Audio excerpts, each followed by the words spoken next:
Before deconstructing approaches to developing the knowledge and understanding of digital natives, I felt it was first pertinent to define what is meant by the term.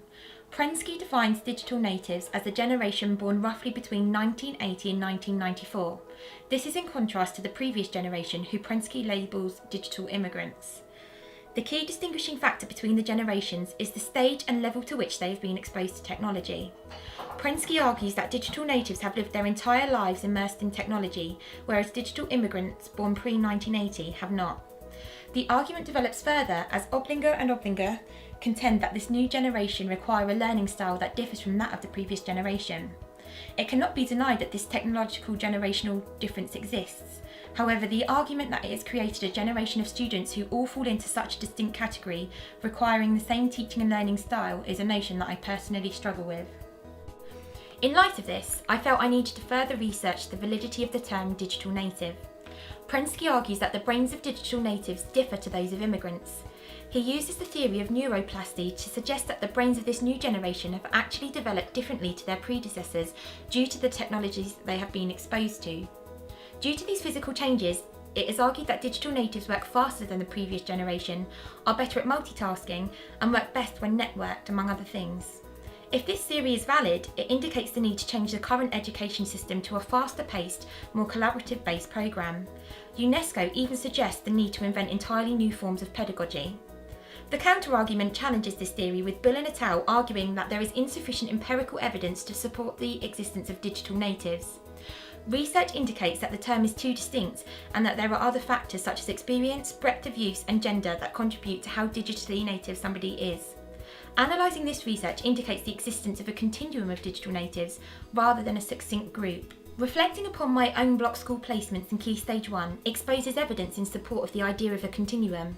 Clearly, the children in my class were all born post-1980, so according to Prensky, should all be digitally native. Observing and assessing the children's work in ICT exposed an enormous variation in how effectively ICT tasks were approached and how proficiently they were completed. Boys generally tended to complete tasks with more ease, whereas the girls needed more support and guidance. Levels of competence were so varied. Some children displayed the ability to work independently in order to open and use search engines, whilst others were unable to locate the correct button to open an internet page. Although I didn't undertake research into the causes of these variations, activities and conversations I had with pupils highlight potential influences. Undertaking an All About Me activity with the class highlighted the varying levels of exposure children had to ICT at home. Some students owned games consoles, laptops and PCs, whereas others had no access to these ICT devices out of school hours. A larger number of boys incorporated the use of ICT tools such as games consoles into their free time. When girls did use ICT as a leisure activity, their interest tended to centre on the use of paint programmes and online games. Clearly, exposure to ICT varied significantly between children, as did the types of ICT used and the reasons for using it. These factors may contribute to the variation present in the classroom. Analysing these observations indicates the presence of a continuum.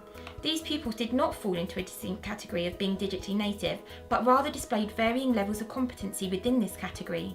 This is supported by Brown's research that states there is as much variation in skill within the digital native generation as between generations.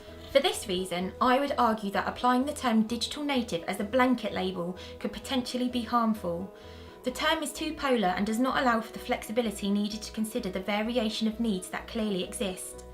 In an education system that advocates personalised learning, it seems ironic that this one-size-fits-all approach might be accepted at any level. I believe that this label has the potential to cause inferiority complexes. Teachers who fall into the digital immigrants group may feel ill-experienced and equipped to teach a generation of pupils who are labelled as significantly more fluent and experienced in the field than they are. More worryingly, this is a label determined by date of birth, a factor that cannot be changed, indicating the presence of a generational knowledge and skill gap that cannot be bridged. This could create barriers to learning that cannot be removed. Having acknowledged this, trying to answer how to develop ICT knowledge and understanding in digital immigrants is challenging. I do not disagree with all that Prensky argues. I support the idea that students are changing with the times and that these changes will require different approaches to teaching and learning. I do not feel it would be constructive to respond to this digital native argument by changing the entire curriculum in response to what we think pupils might like. Instead, I would suggest we need to think extremely carefully about how we can use particular core technologies to support learning. Analysing Caruso's research exposes how students express preferences toward rich media, visual imagery and real-time engagement. We should start integrating technologies that display these characteristics into ICT lessons. In doing this, we avoid creating an exclusive pedagogy that may not meet the varying needs of all pupils in the class, but instead make use of relevant and meaningful technology to create opportunities for engaging and active ICT lessons that can be tailored to every child's personal needs.